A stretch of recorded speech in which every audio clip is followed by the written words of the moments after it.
बहुत दिनों की बात है। रामनगर गांव में एक दयालु नाथ का पहलवान था। उसका नाम तो दयालु था, पर दया उसके स्वभाव में नहीं थी। उसकी माँ का नाम सीता था। उसने मेहनत मजदूरी करके दयालु नाथ को पाल पोस कर बड़ा किया था। वह बेटा जो कि 10 वर्ष के बाद बड़े ही मन्नतों से पैदा हुआ था, छोटे से ही वह बहुत ही बदमाश था। गांव के सभी बच्चों से हमेशा लड़ता झगड़ता रहता था। माँ सोची अभी छोटा है इसलिए ऐसा करता है, बड़े होने पर नहीं किया करेगा। कुछ सालों बाद जब वह बड़ा हुआ फिर भी उसकी आदत वैसी ही थी। और तो और अब वह अपनी माँ की इज्जत भी नहीं किया करता था। फिर भी माँ उसे कुछ नहीं कहती थी। वह उसकी गलतियों को अनदेखा करती थी। सीता को ऐसा लगता था कि वह आज नहीं तो शादी के बाद सुधर जाएगा, लेकिन दयालु नहीं सुधरा।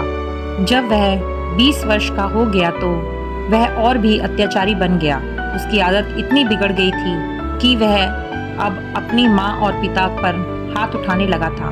2 साल के बाद उसके बूढ़े पिता भी दुनिया से चले गए। माँ अब अकेली रह गई थी।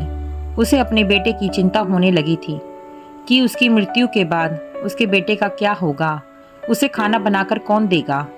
उसकी माँ ने सोचा इसकी शादी एक अच्छी लड़की से करा देंगे तो दयालु का जीवन सफल हो जाएगा। उसका ध्यान अपने परिवार में लगा रहेगा तो वह गुस्सा भी नहीं करेगा। लेकिन ऐसा नहीं हुआ। शादी के बाद तो वह और भी बिगड़ गया। पत्नी पुष्पा तथा अपनी सास देवकी जो कि 2 दिन के लिए अपनी बेटी के घर पर मिलने आई हुई थी, उसे भी एक दिन दयालु ने शराब के नशे में आकर मारा और गाली गलौज किया। बेचारी पत्नी क्या करती। वह गरीब परिवार से थी और ज्यादा पढ़ी लिखी भी नहीं थी, इसलिए वह चुप रही। कुछ महीनों बाद उसकी बूढ़ी माँ की भी मृत्यु हो गई। 4 साल के अंदर उसने पुष्पा 3 बच्चों को जन्म दिया। दयालु उन बच्चों को भी मारा पीटा करता था। पुष्पा यह गम सहती गई और कुछ ना कह पाती थी। नौकरों की तरह घर में सारे काम किया करती थी। रात को भी वह चैन की सांस नहीं ले पाती थी।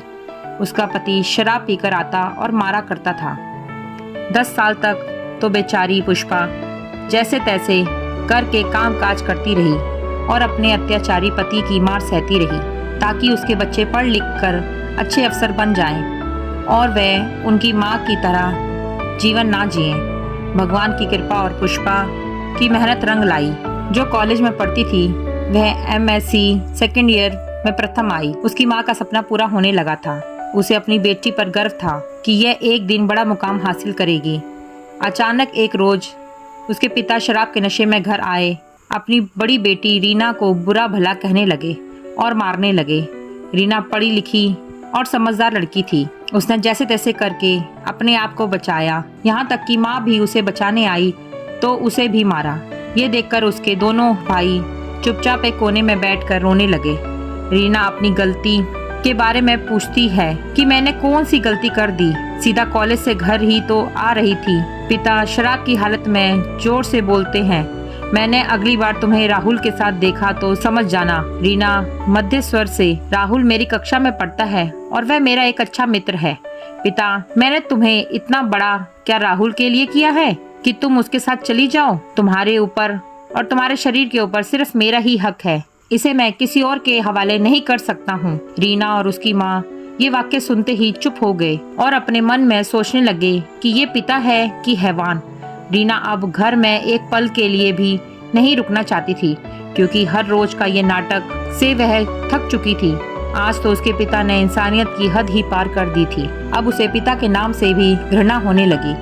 आसपास के लोग भी उसकी मदद करने से डरते थे। किसी ने उसकी मदद की तो उसके पिता पड़ोसी लोगों से भी लड़ाई करते थे। लोग उसकी मदद तो करना चाहते थे पर कर नहीं पाते थे। उसकी माँ ने उसके लिए इतना संघर्ष किया था, उसे रीना पूरा करना चाहती थी। एक दिन जब उसके पिता घर से किसी काम के लिए 2 दिन के लिए बाहर चले गए थे, तभी पुष्पा ने सोचा ये अच्छा मौका है। रोज रोज के झगड़े से तंग आकर पुष्पा ने रीना की शादी अपनी सहेली के बेटे राहुल, जो कि उसकी ही कक्षा में पढ़ता था, उससे करा देती है और अपनी बेटी को इस नर्क से निकाल देती है। उस रात रीना और राहुल उस गांव से चले जाते हैं और नागपुर शहर में जाकर अपनी आगे की पढ़ाई करते हैं। घर में जब उसके पिता को यह बात पता चली तो हमेशा की तरह फिर से लड़ाई होती है। लेकिन आज से इस लड़ाई से पुष्पा को बहुत सुख समय बीतता गया। जल्द ही रीना वकील बन गई। उसने अपनी माँ पुष्पा को उस नर्क से आज़ादी दिलाई और अपनी माँ सहित दोनों छोटे भाइयों को अपने साथ अपने घर में रख कर अच्छी तरह से पढ़ा लिखा रही है। आज वे सब एक सम्मान का जीवन व्यतीत कर रहे हैं। अतः पुष्पा का ये संघर्ष पूरा हुआ। उधर उसके पिता अब अकेले अपनी जिंदगी जी रहे हैं। कोई भी उन्हें खाने के लिए नहीं देता है। जैसे तैसे वह पापी अपना जीवन जी रहा है, या कह सकते हैं कि अपने कर्मों की सजा भुगत रहा है। इसलिए ऐसा कहा जाता है कि धरती पर स्वर्ग और नर्क है। जो जैसा कर्म करेगा उसे वैसा ही भुगतना पड़ेगा। इसलिए सबके साथ अच्छा व्यवहार करना चाहिए ताकि हमारे साथ भी लोग अच्छा व्यवहार करें। अगर आपको आज की मेरी कहानी पसंद आई हो तो प्लीज़ वीडियो को लाइक कीजिएगा, शेयर कीजिएगा और मेरे चैनल को सब्सक्राइब करना ना भूलें और साथ ही साथ बेल आइकन प्रेस कर दें ताकि मेरे आने वाले सभी वीडियो की नोटिफिकेशन आपको सबसे पहले मिल सके। तो चलिए मिलते हैं एक और नई कहानी के साथ। तब तक के लिए बाय बाय।